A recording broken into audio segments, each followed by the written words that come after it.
Normally, we would be testing another luxury car, but today we're doing something different. We're testing the VW Kombi Caravelle. While it's not a car that we'd normally test, I have found it to be strangely alluring.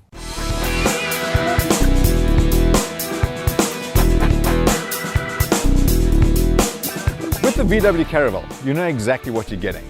It's a slab-sided family wagon, but it's not the Kombi of old, unreliable and noisy. These things are actually top of the range.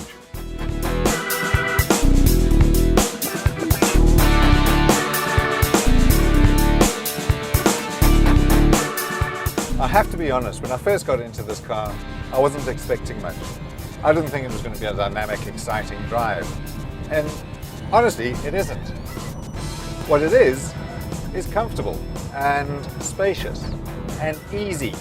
All these things that you don't normally associate to a car of this size. It might be a huge, expansive vehicle, but it handles like a small sedan.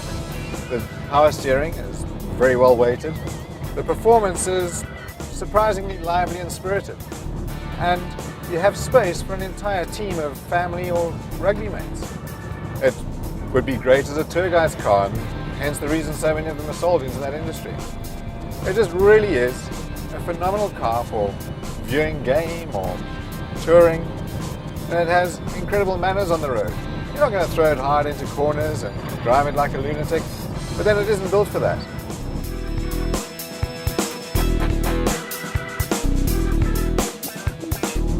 Interior trim is acceptable. It has cloth seats, not leather. The plastics are a little bit hard and plasticky, and they don't have that nice soft touch feel that you get with the more upmarket executive saloons. But in a car of this ilk, you're going to want it to clean easily, because guaranteed if you've got one of these, there's kids clambering all over it with sticky fingers.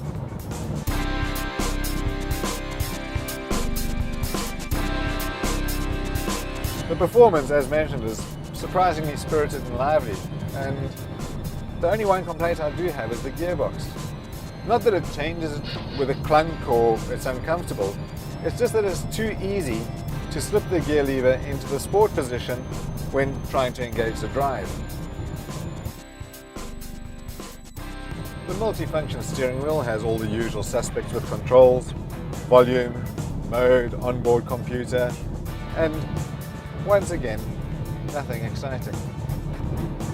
Another surprising factor has been the fuel consumption. I was expecting reasonably heavy usage, but at 9.5 litres per 100, the combination of town and freeway driving, I think that is more than acceptable. Driving the car, it's incredibly well mannered. It doesn't have a sporty suspension or doesn't lend itself to throwing it into corners. And the chair is comfortable. It's plush, soft, easily adjustable, and it has armrests. So you almost feel as if you're driving a lazy boy down the freeway.